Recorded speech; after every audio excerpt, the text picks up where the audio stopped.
Good morning everybody and welcome back to episode 131 of Enter Crypto, where twice a day I keep you informed and fully up to date on all things crypto. If that sounds like something you would be interested in, then subscribe to the channel. I put out a new video every 12 hours. So the story of the morning is an article that I found in CNBC's tech section.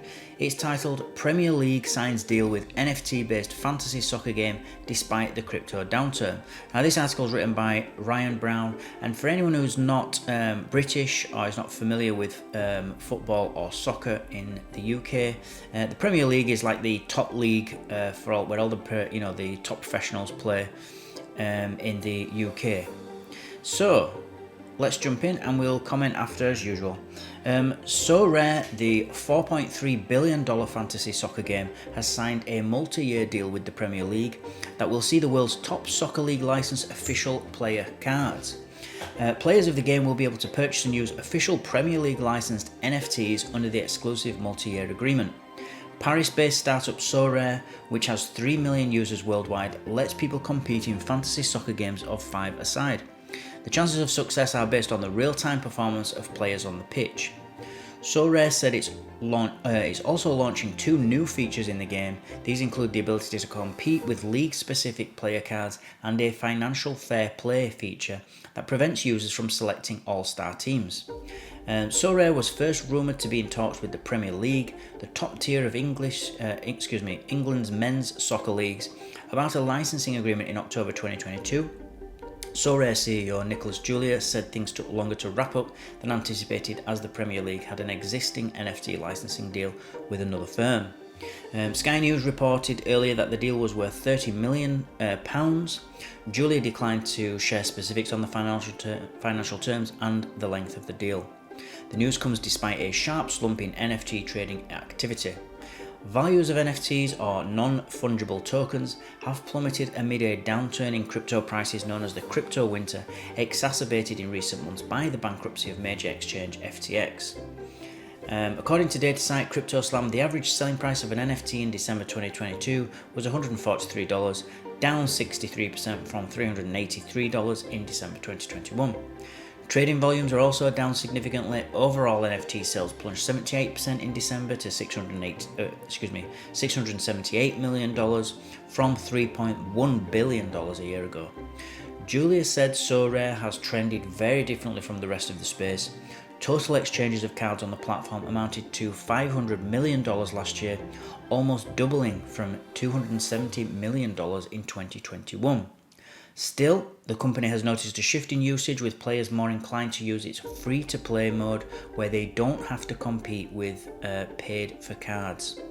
Some 87% of Sorare players don't even spend money on the platform, Julia said. That's raised an obvious question about the sustainability of Sorare's model. How does it make money when most of its users are not transacting? For his part, Julia said the big spending power users were enough to anchor income generation. Sorare takes an unspecified cut of all transactions via its service. It's also worth noting Sorare is the third biggest NFT collection worldwide, according to CryptoSlam data. The firm processes roughly $1 million of transactions in a 24-hour period, CryptoSlam's figures show. The Premier League's partnership with Sorare adds to a slew of deals between sports leagues and crypto platforms. Sorare itself has previously announced deals with Major League Baseball and National Basketball Association. So lastly, some agreements like Crypto.com's deal for the naming rights to the Staples Center Arena in Los Angeles and FTX's now defunct sponsorship of the Miami-Dade Arena have soured amid the plunge in crypto prices. Julia said Sorare was sheltered from the fallout of the crash on crypto-focused sports advertising, as his firm focuses on licensing of intellectual property rather than sponsorships.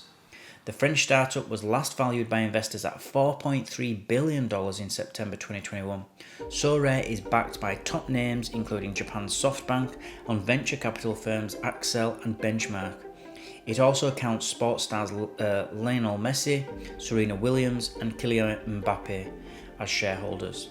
Sorare has not been without its controversies and has come under fire over accusations that it encourages gambling.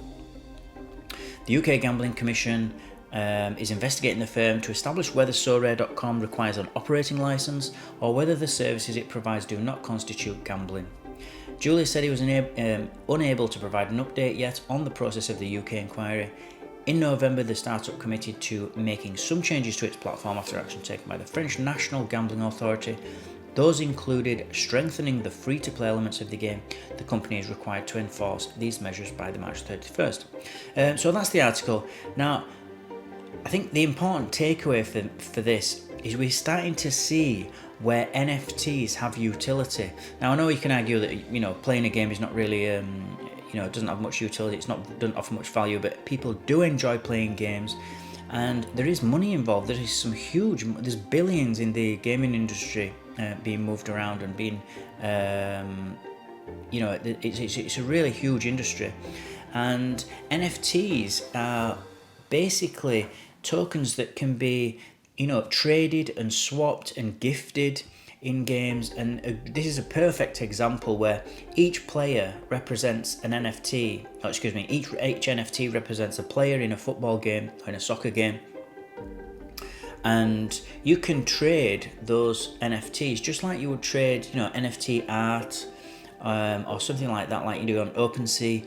So now you can trade these just like in the real world, just like real clubs trade their football teams, their players in football teams with each other. You can now do that with your peers, and you can do it trustlessly with the NFT. And also when you switch the game off, you don't lose the NFT. When you switch your computer off, you've still got that NFT ready for when you want to play again. And I think it's a matter of time before we see games interacting with other games where you can carry these NFTs over into other games.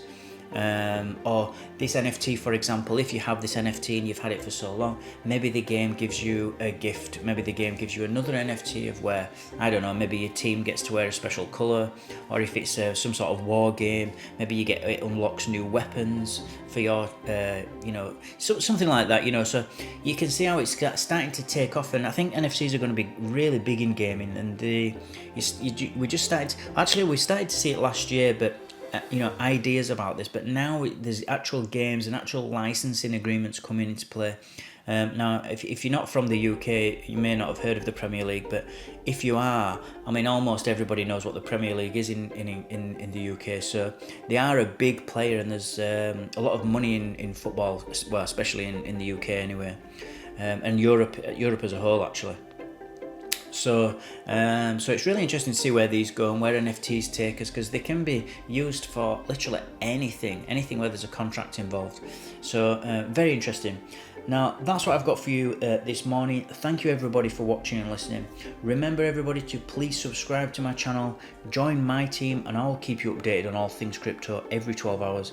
Smash that like button if you feel you got value from this video, and I'll see you all in 12 hours time.